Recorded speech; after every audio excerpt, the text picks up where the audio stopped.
grab some hair of the dog. It's a new week of Breaking Down Security, and I know you're all hungover. I'm Brian Brake. Ms. Berlin, Mr. Boettcher joined me this week. Hello.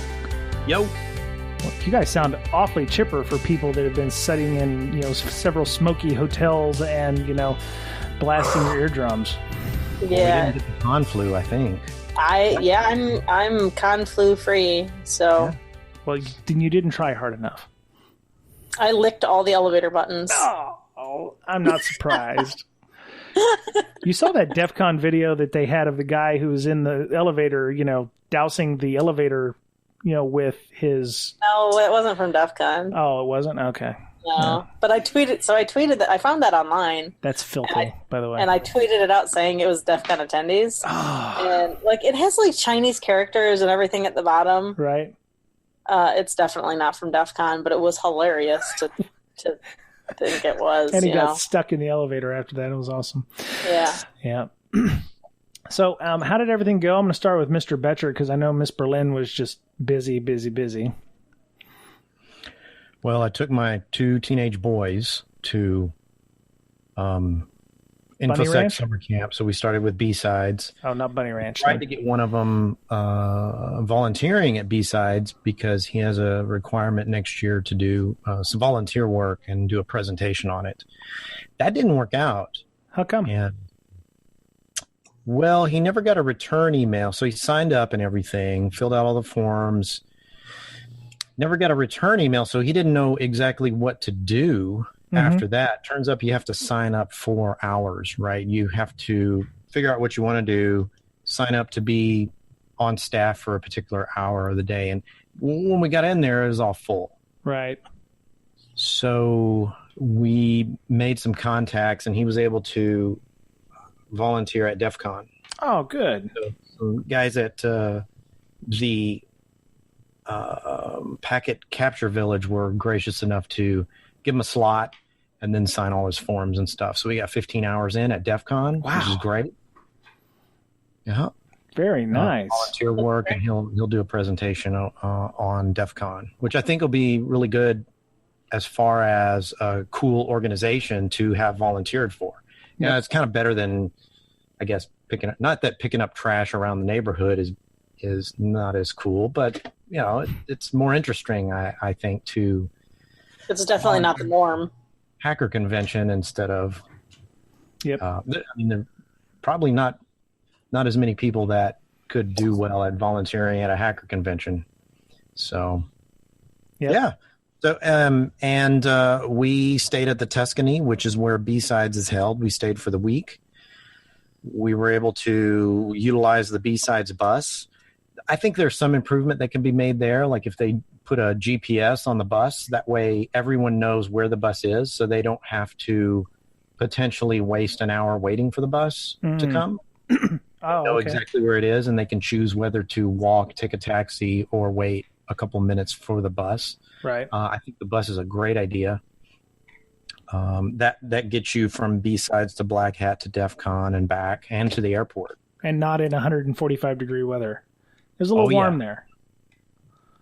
And they have a nice little ice chest in there, so you can go in, get a drink, sit down, go to the next con, and all that. So you did BusCon. Ms. Berlin, you were running around in your little rascal scooter. I apologize for those of you. I'm trying not to laugh every time Ms. Berlin gets, caught by one of, Satan's vampires there in her office. I seriously went to just smash a mosquito, and I pinched myself with my palms. Oh, ooh.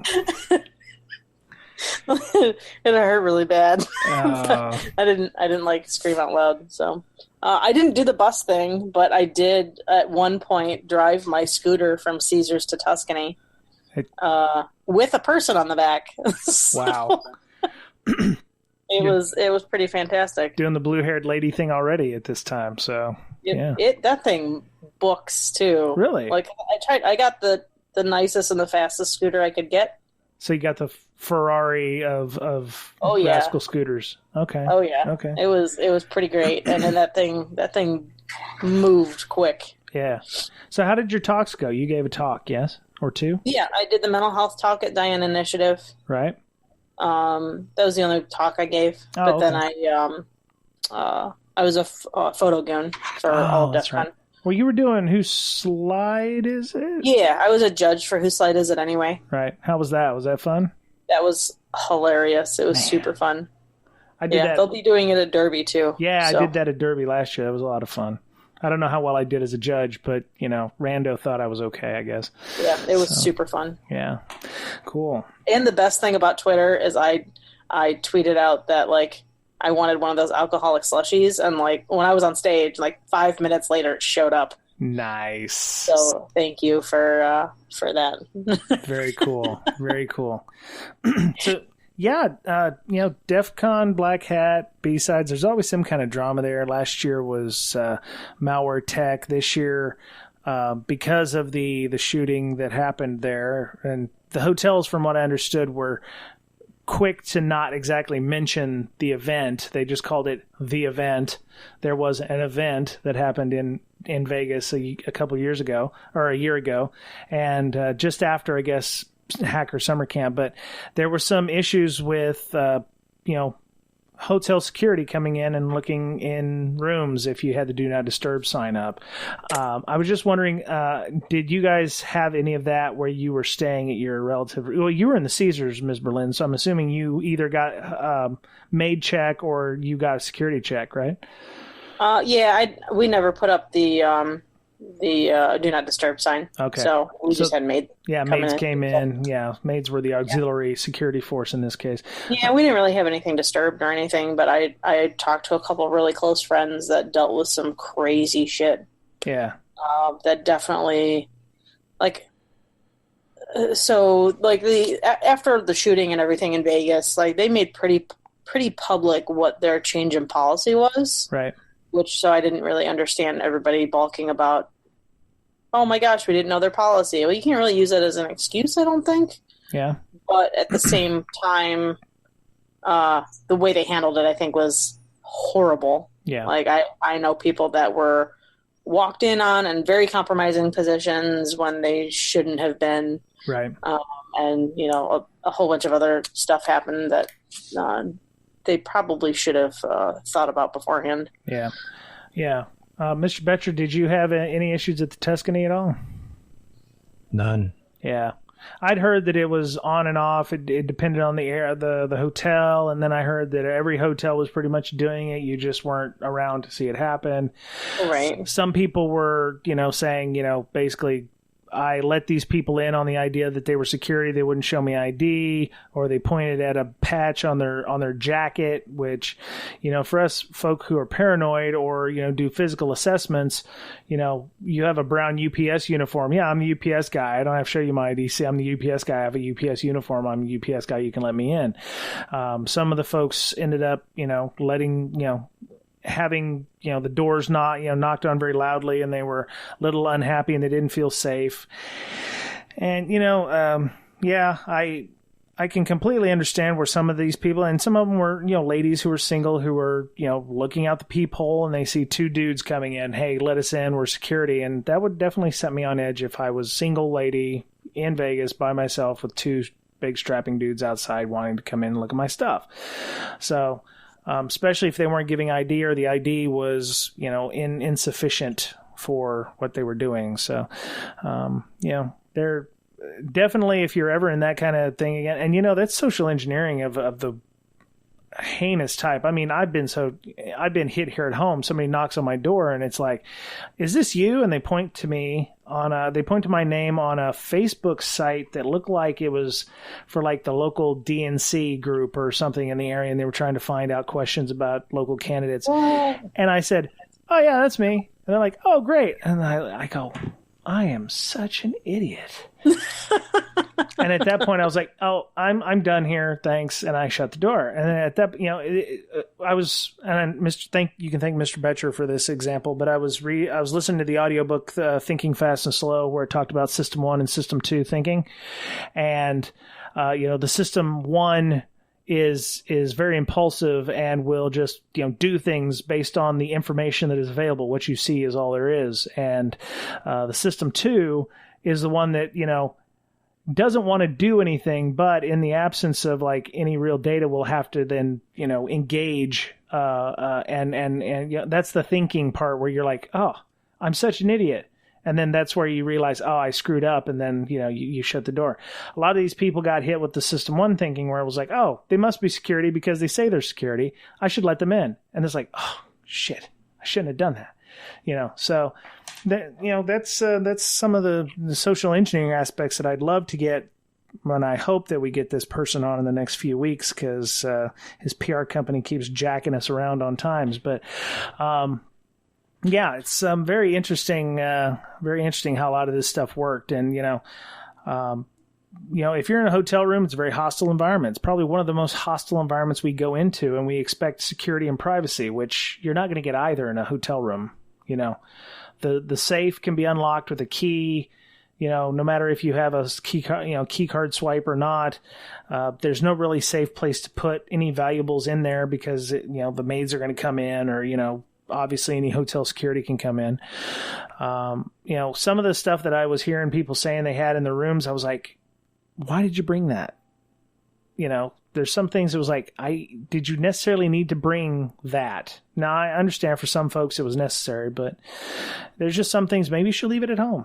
I overpack all the time, and I hate when I do that. And maybe sometimes you just need to leave your 4 computers at home if you only need one, especially, or if it's a work box, you may have to carry that shit around. Just make sure you have a really nice backpack, or, willing to carry around a 5-pound backpack. So, I'd also heard that there were tweets where the peephole was they had a flap over the peephole as a security measure. I guess after when Erin Andrews they used one of them peephole cameras to look through her peephole in reverse mode. So as a security measure, buy those things super cheap. Yeah, as a security measure, they had the little metal thing over the peephole inside the room, and those had been removed, I guess, in recent months or whatever. I just stick my peephole with toilet paper, and it seems to work out fairly well. So sticky note, whatever. Yeah, anything works. So, but yeah. Yeah, but again, like I know in a couple cases, like the deadbolts had been locked, right, and people were in the room, and they still used the tool to get the deadbolts open to get in. No shit. Wow. Yeah. Well, so, and like the deadbolt is totally bypassable by the staff. Oh yeah. Yeah. Like, I mean, and if you look at it from their point of view, like, what if somebody's dead in there? Right. Yep. You have to get in there somehow. Right. And a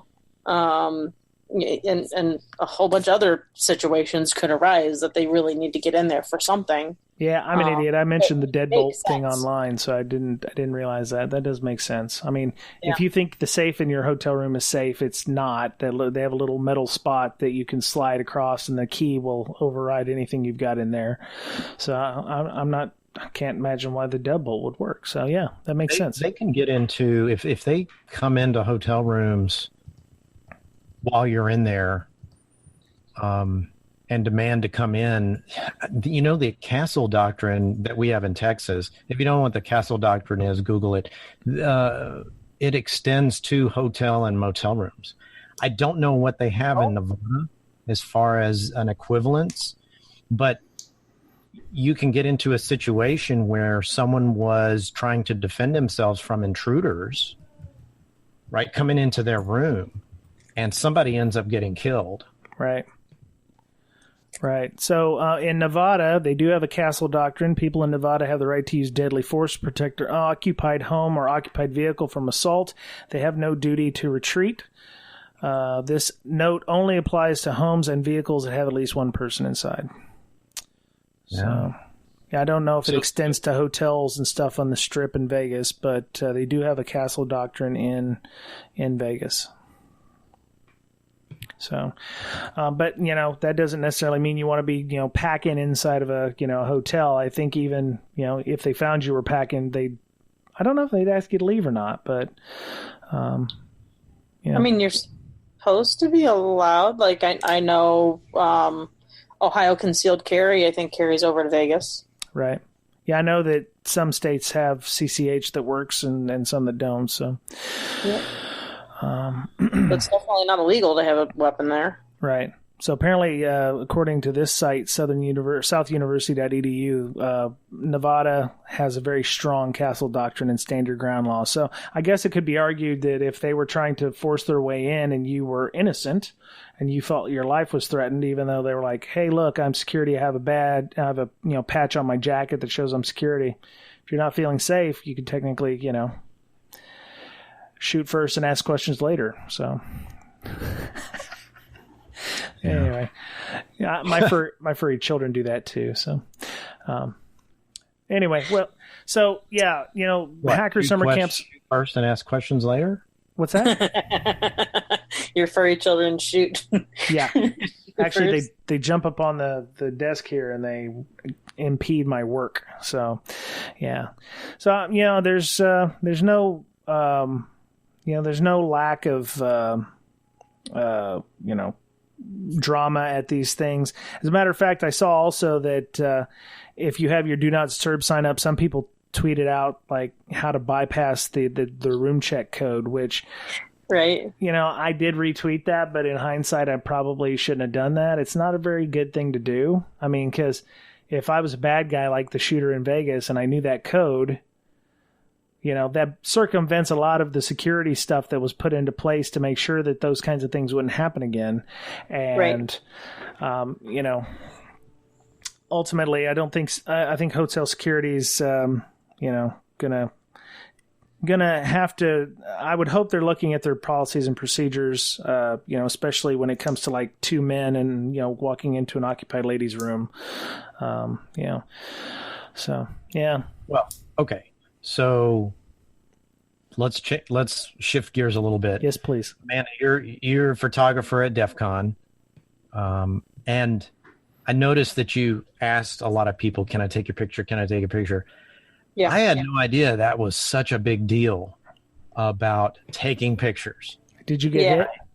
Because I'm kind of like, I'm not going to post crap on social media, but I'm kind of thinking it's interesting. I might show my kids or my wife the picture just as, here's some of the things that I experienced, right? I would never post someone on social media without asking them. However, I didn't know that it was a huge deal that if anyone is spotted taking anyone's picture without permission, there could be an incident. Yeah, Goon will stop you if they see you taking pictures of people without their approval. Did you take pictures, Mr. Boettcher? I did take pictures, but if questioned, I was like, well, so I took some pictures of my son when he was volunteering. Right. So those were of him. And then I started to take a picture of someone getting a haircut, but it did not show their face. Their head was down and no one else was in the picture. It was just their hair. Right. A mohawk. Right. So they had Mohawk Con. Oh, right. And somebody was like, hey, you didn't get permission. And the person getting the mohawk gave a thumbs up. So then I snapped the picture. There you go. But man, I mean, and it happens all the time. I mean, people are constantly taking pictures without asking, and it's just you're not supposed to. And especially so, I go to the DEF CON shoot every year, and I really like what they do. There's about, I don't know, I want to say 100, 150 people that show up, maybe around there. And every time they start it, they say, well, if you don't want your face in pictures, you take red tape and you put it on your back and your arms, and that way everybody else is fair game. Like, you can take pictures, you can do whatever, and just don't get the people that have the red X's on their clothing in the pictures. Right. And even then, sometimes they're okay with it. Like, right. I've had friends with X's or whatever. I'm like, hey, I got like the side of your face in this picture of the whole shoot. Is that okay?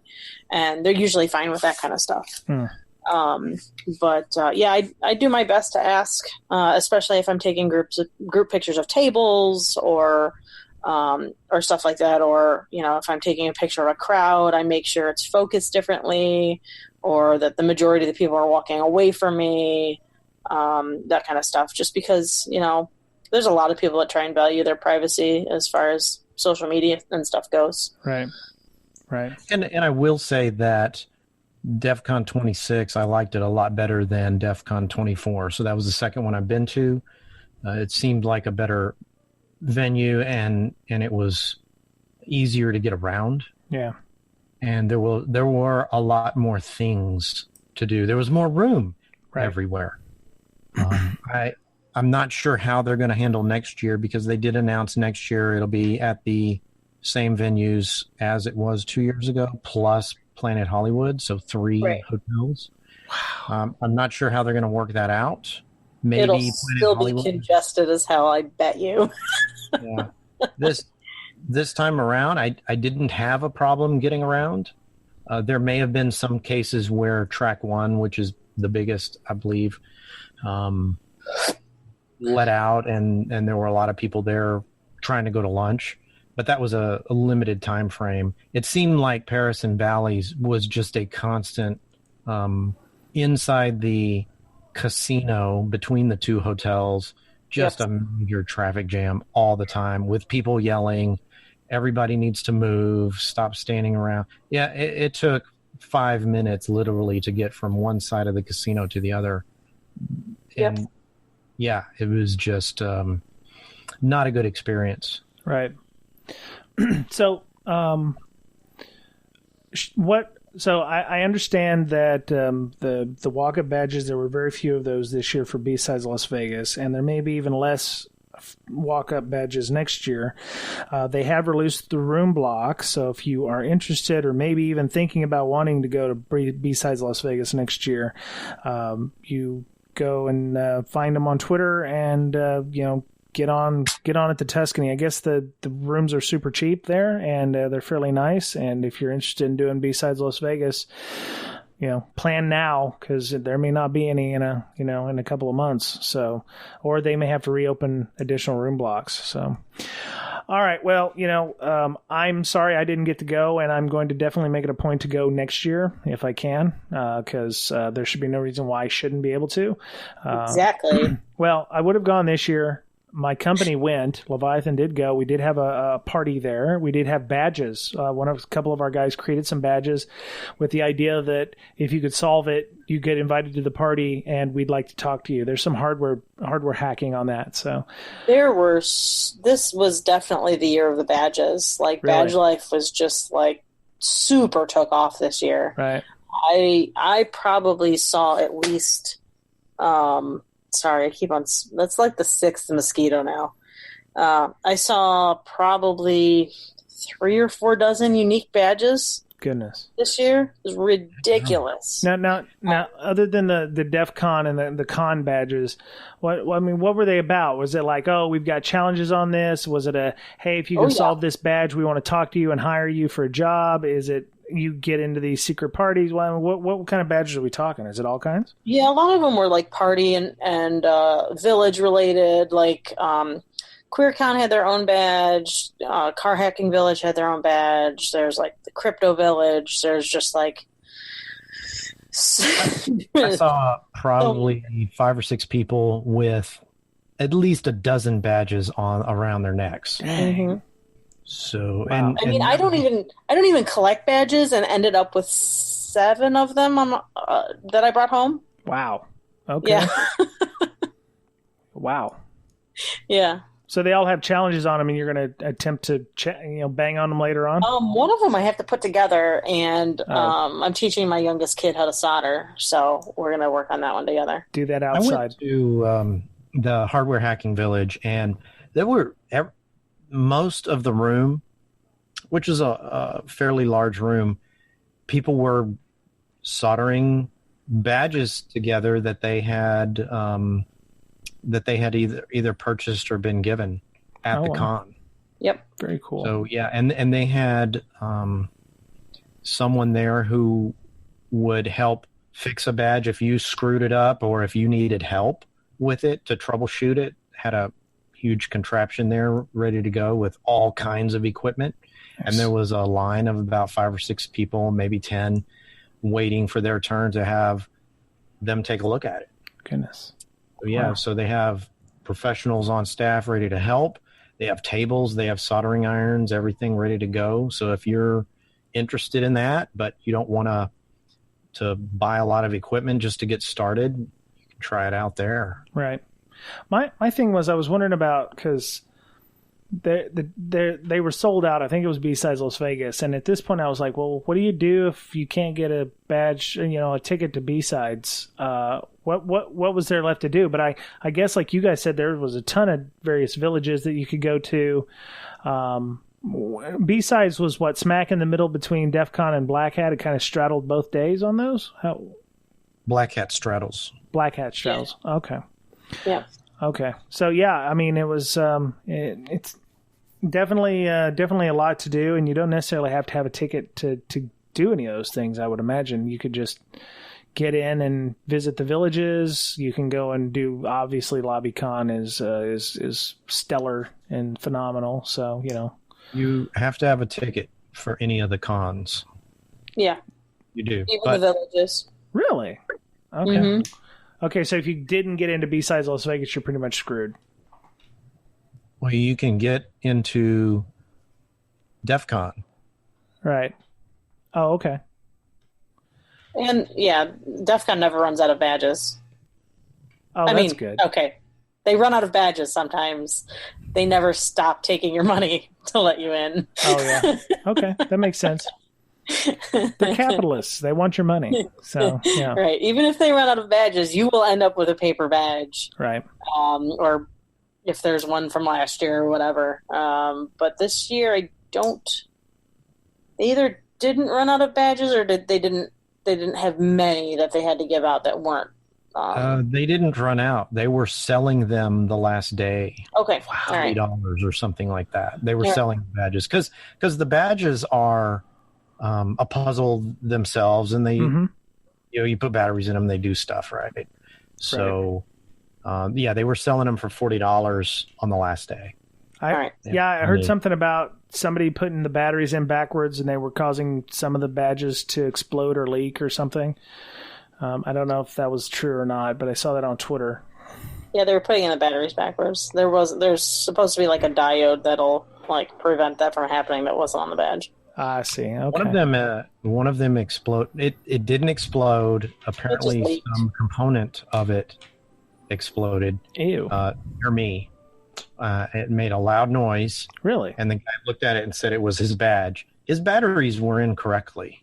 The whole badge stopped working, and maybe the component on the badge that exploded. But he said it was his badge. Right. And I didn't see that his batteries were in backwards because it seemed to be working before it exploded. Right. Okay. But it didn't hurt anybody or whatnot. Yeah. All right. So good time to be had by all, mostly. If with every time you go, you're going to hit some little bumps, but you got to kind of be adaptable, I guess. And it's definitely a good time if you can get there. So the whole of Brakesec will be there next year, come hell or high water. So yes, we can do a podcast there next year. Damn right. Yeah, I would do that, but I would have gone this year. But like I said, my company went. A lot of people went.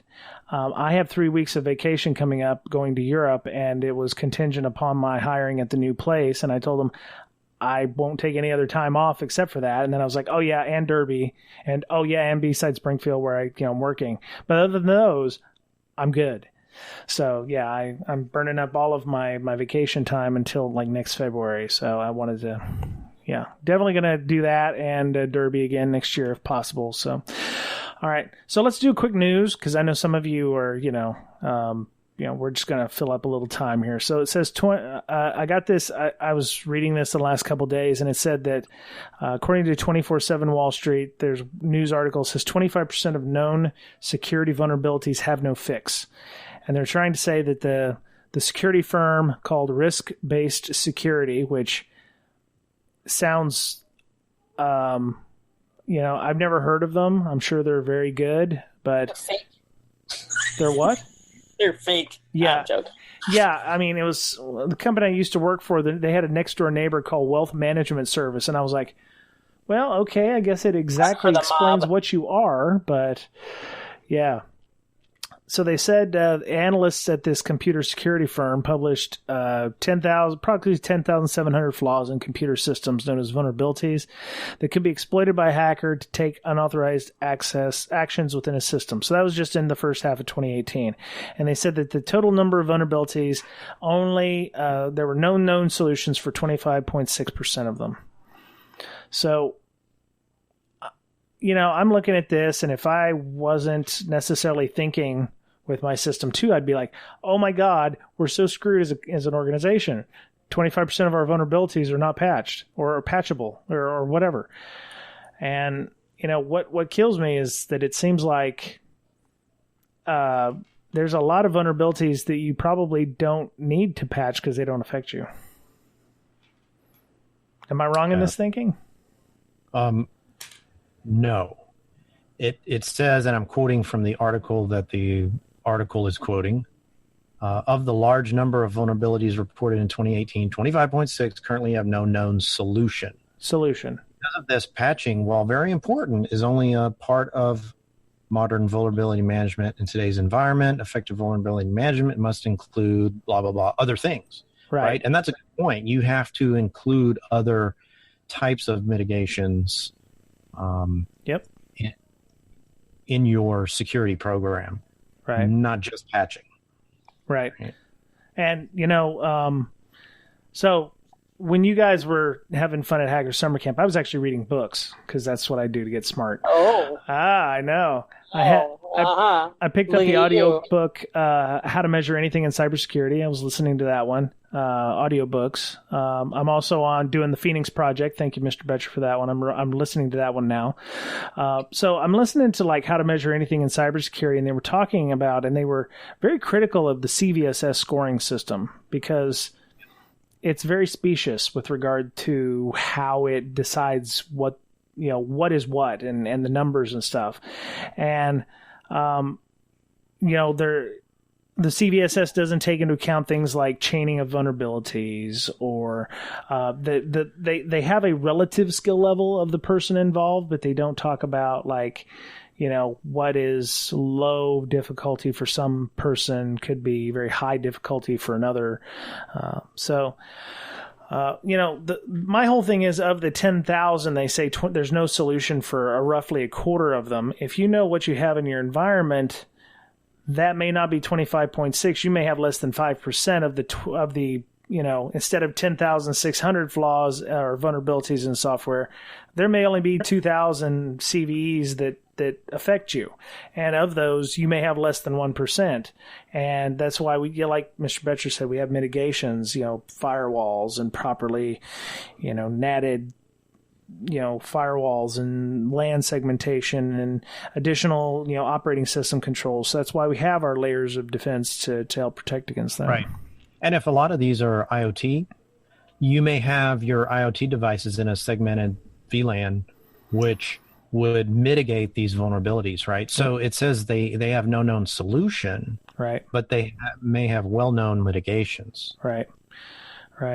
So, Ms. Berlin, I know you've been out this week, but what if one of your clients came to you and said, hey, I saw this article, 25.6% of our stuff isn't patched. What do we do?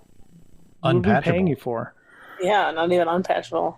But I mean, that's exactly why they pay us, right? Right. That doesn't have to be patchable. We just have to be able to alert on it. Okay, fair enough. But what happens if you don't have any detection mechanisms? You have to find those on the fly, right? Well, there's a lot of unpatched things, right? Default passwords, right? But that has a mitigation. This was talking about 25% doesn't have mitigation, right? Well, it says there's no known solution. So, I mean, ideally, I'm thinking fix it, patching, whatever. Right. Well, my thing is, I assume that they mean there's no patch. There could be mitigations. There obviously is mitigations for a lot of vulnerabilities.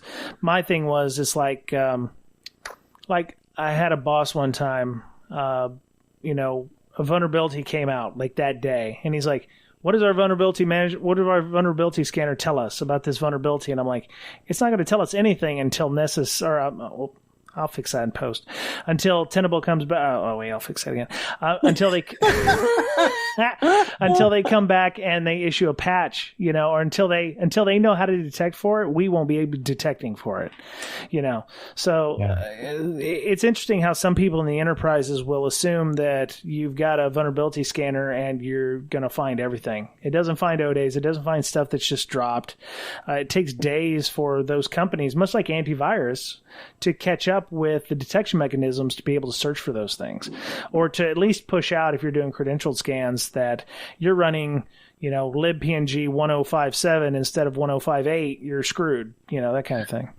And it makes me think of, so I've been going through like the whole attack matrix, right? Trying to come up with recommendations and detections and all that kind of like specific stuff for the SIM we're rating, right? Where I'm working. And like, I don't know, I've gotten... there's so many of them.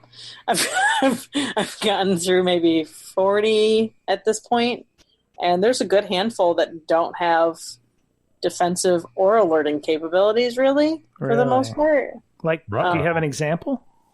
I was trying to find it right now. Oh, I'm sorry. I didn't mean to put you on the spot. While you're trying to find it, there's another interesting piece of the article where this came from. It says, an important and compelling statistic is that of the 3,000 vulnerabilities not reported by CVE, 44.2% have CVSS scores between 9 and 10, which is high to critical. And that goes back to your how to measure anything is high, really high, and critical, right. Really critical. And plus, if they don't have CVSS scores, and if they're not reported by CVE, how do they have CVSS scores? Right. I don't really understand that. Maybe they're just applying that criteria to these based on what they know about the vulnerability. Yeah. But 44% having high or more severity. Yep. Wow. Yeah. So to add one more thing, it says about 2/3 of the vulnerabilities exposed in the first half of the year were due to insufficient or improper input validation, including, among other things, cross-site scripting and command injection. So there's still a lot of web application vulnerabilities out there. We've done numerous shows about supply chain security. I actually had another article that I wanted to put on today, but I decided not to, about Android applications that have been, or not Android, but Google applications or plugins in marketplaces that it was called Web Security Plugin or something for a browser, and it was sending information outside of the organization or to other places. And we've talked about supply chain security and, can you really trust the plugins that you're running in your browser? Because as we know that a lot of these vulnerabilities, or a lot of these plugins can get sold off to other people, and you don't know who's running or who's managing that application. So, introducing new software can cause these vulnerabilities. New plugins in your WordPress, CMS can cause and introduce vulnerabilities.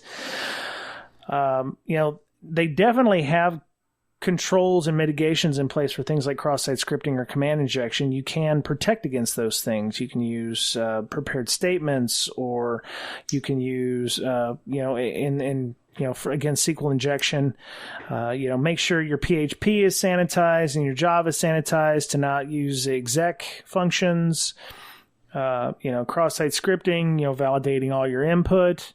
And that was one thing I was thinking about the other day when I was driving into work, when we talk about the OWASP top 10 and we file bugs as, pen testers or whatever. And we, put out a report and we're like, we found cross-site scripting on this.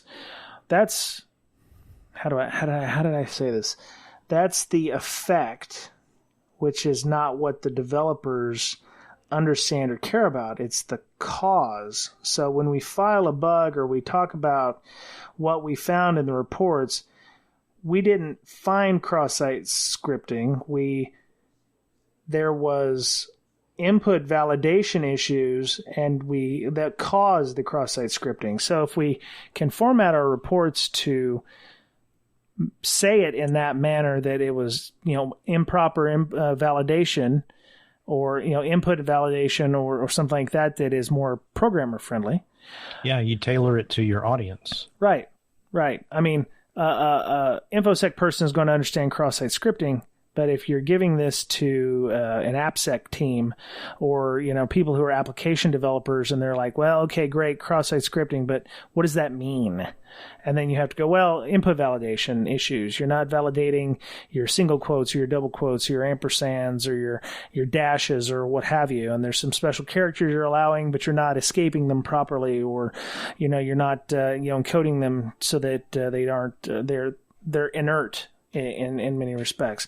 So you have to give them the cause versus the effect. The cause is, input validation causes cross-site scripting. It's not cross-site scripting is causes, input validation. It's the other way around. Right. Yeah. Sorry. I went off at a tangent there. Ms. Berlin. So I found one of the ones I was talking about. Okay. So either execution through API or execution through module load. Oh, yeah. Like it gives an example, so in the attack matrix, wiki, right? It gives some examples, mitigation, detection, references, all that kind of stuff, how it works. Mm-hmm. So for mitigation for these, it says directly mitigating module loads and API calls related to module loads will likely have unintended side effects, such as preventing legitimate software from operating properly. Effort should be focused on preventing adversary tools from running earlier in the chain of activity and on identifying and correlating subsequent behavior to determine if the result is malicious. So wait, that sounds like something similar I've had in other environments where it was like, oh yeah, your Nessus scanner caused my application to break. Why don't you disable the vulnerability scanner? Right. No. Yeah. So are they talking about libraries? In this DLLs? When it comes to I understand that module loads, that may be sort of a scripting type thing. Right. But they could I mean, a module could be the same thing, but just in a different context as a library load. Right, so Windows has this concept of DLLs, dynamically linked libraries, that is good for keeping your program small and more efficient and updatable dynamically, right, by the operating system. So if you were to detect module loads in your SIM, then you could see what programs need what libraries, right? So if it's normal for Notepad to use a particular library, then you could exclude Notepad using that library, but maybe no other program normally uses that library. Right. I don't know that I've ever seen that done. That seems like you could bypass thinking about all that stuff by using a good endpoint or whitelisting, like app blocker or whatever. Right. Uh-huh.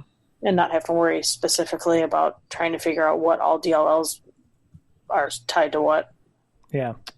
Yeah. That makes sense. So there are some things that are harder to mitigate than others. But, you should only worry about those if that actually affects your environment. If you don't have modules that you're loading with I assume in this case, module's not like a kernel module. It's like an NPM or Node.js kind of module thing. I just closed my tab. Right click, undo close tab. It was just talking about DLLs. Oh, okay. All right. So, well, that's very Windows centric. So you don't necessarily have that issue with Linux.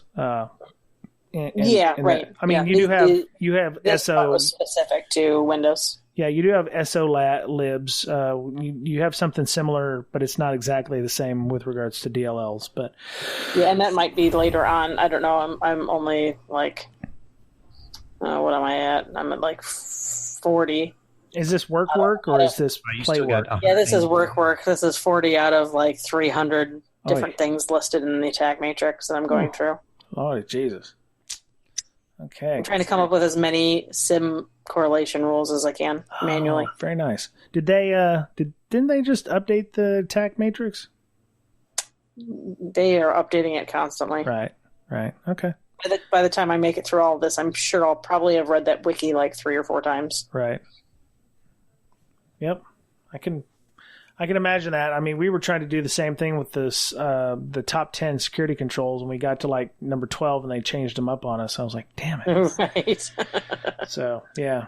That was sad. Yes, it was, and we did it wrong anyway, so we'd have to go back through and start over again if we wanted to do that, but, anyway. So, I'm gonna go because Miss Berlin's got her all, she's anemic now because of all the vampers that are getting her at her house in Ohio. Ridiculous. And I think it's because I just got all new windows for my house. Right. And it's probably because for the last 2 days I've had giant gaping holes in my house. So that's a bunch good. of them in, I'm assuming. That's not good. Okay. So before we go, some of the things I was working on, like I said, I read some books. I was also looking through there's one of the moderators called IppSec on our Slack. He's not a moderator on our Slack. He's a moderator on hackthebox.eu. But he has some really great walkthrough videos on YouTube. If you go and look for him, I just search IppSec on Google and you can find his YouTube channel. Really excellent walkthroughs on the retired Hack the Box hosts, and it's definitely excellent. You're going to learn some commands. He loves him some GoBuster, and I was putzing around with that as well on a vulnerable VM that had a web application section on it, and that was really great. GoBuster or Derbuster? It's called GoBuster. I think it's like probably a fork of Derbuster, which was what it does is it runs through a word list and attempts to find hidden directories in your web application. So, if you have a directory that isn't necessarily linked anywhere in your site, like /secret, it will run through a word list and do like a HTTP request for your site /secret. And if it finds it or gives you something other than a 404 or 503 or something, well, maybe 503 would be a good answer. But if it's available, it'll show you that it's available and you can attempt to go to it later. So really great tools. He goes through them. He has a methodology that he runs through every time on these things, which is excellent. He talks about other various tools. The one I was watching was called, he did the Nightmare walkthrough, which was literally 2.5 hours, and he walked through this box, and he was, editing code from 64 to 32-bit because the exploit required a 32-bit exploit. So he was, debugging this thing, and he was setting breakpoints. I mean, he was going through a lot of really technical stuff on this to get Nightmare cracked, and it was really, really excellent stuff. So. Take a look at that on his YouTube if you can. So I know some of you are waiting for the Brakesec Derbycon ticket CTF. We are diligently working on that. We have a meeting this weekend to plan when we're going to shove that out to some of us are diligently working on that. I was trying to be nice. I actually made a pretty cool, well, I say it's pretty cool because it's pretty cool for me, but I have a challenge that I created this year with a flag and everything, which was way different than the last 2 years. And we picked up some friends, Matt Domko, who's at #cyber on Twitter. He's got us a scoreboard and an environment that you can navigate to when we get this up and running, and I'm hoping I'm not overselling this, but I think it's going to be pretty awesome. So, Mr. Boettcher still is going to be uploading his soon, and Miss Berlin's going to be uploading hers. But we've got Tyler Hudak created some challenges, Sec Shoggoth on Twitter.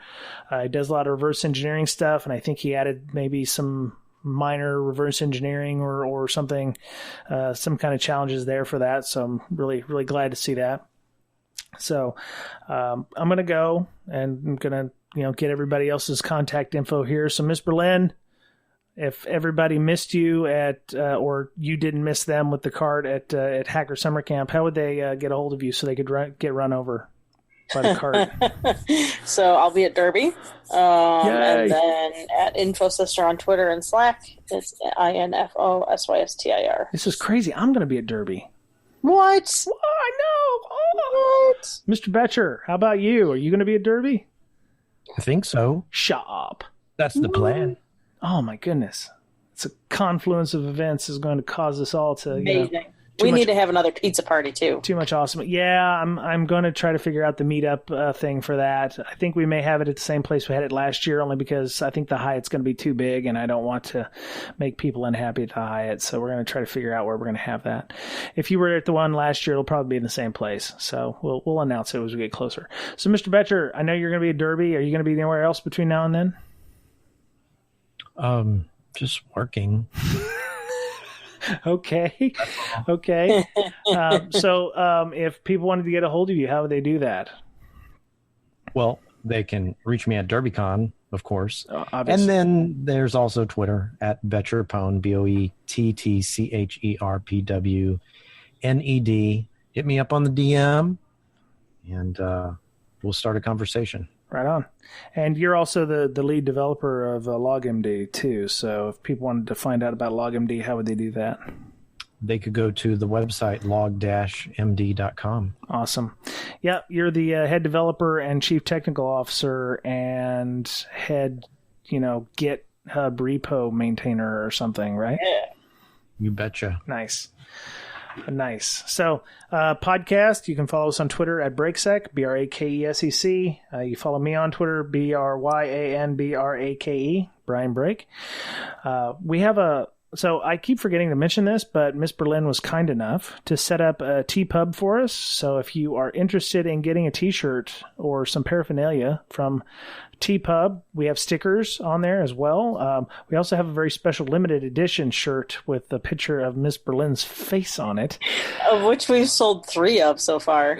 Nobody came up at Hacker Summercamp with the shirt? I was supposed to go get mine from Courtney, one of the girls that runs Diane Initiative. Uh-huh. She got me one, and she got her one. Nice. So that's 2 out of the 3. I don't know who the third person is that wanted my face on a t-shirt. Yeah. But I suspect you probably either listen to the podcast or you're just weird and want my face on t-shirt. I don't know. Who doesn't? Who doesn't? I'm surprised we haven't sold more than 3. Yeah. So, yeah, there's a lot of good stuff on there. Those shirts are very good quality. If you come to Derbycon, we're going to have a few that are from a different company, but of equal or better quality. So we're not selling them. I think we're going to be just giving them away for the most part, plus or minus. We'll see what we're doing with that. So, but, yeah, so what are you doing? I'm yawning. Oh, I thought you were doing like John Cena or something with that thing in the wrestlers do. Or something. I don't know what that is. All right. Well, anyway, if you're interested in doing that, you can get over there to TPub. It's in the links in our show notes. You can join us and check that out. We're on Google Play, Apple, iTunes. Leave us feedback if you'd like. We're all over the place. Thank you to our patrons. We've had a lot of people giving money to us, which is great.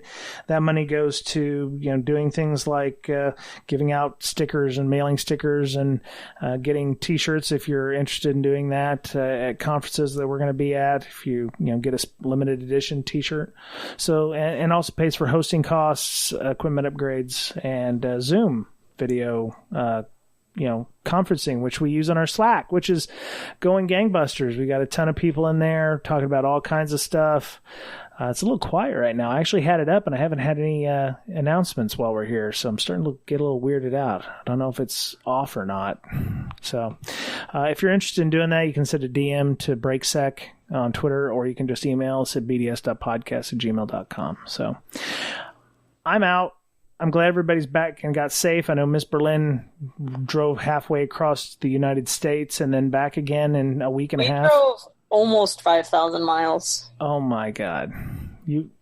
That poor rental car. Yeah, I took it back on Tuesday, and she's like, "Where did you go?" Did you get the ones that there's no limit to mileage? Yes. Oh, yeah, definitely. Unlimited mileage. That's right. And it had like the change oil, change filter. You need new tires. You need new tires. Oh, yeah. All of the alerts were up there. Oh, my God. Wow. I think they at least, at the most they broke even on that exchange. Yeah. Oh yeah. Oh yeah. That car is going to be sent to the fleet to be resold as a program car. That's where I got my Hyundai, the one I got before my hybrid here. It was an enterprise rent-a-car. I think it was probably the rent-a-car I used after my accident. So, very interesting stuff. Anyway, I'm Brian, Miss Berlin, Mr. Boettcher. This is Breaking Down Security. This was it for this week. Have a great week, and we will talk to you again soon. Bye.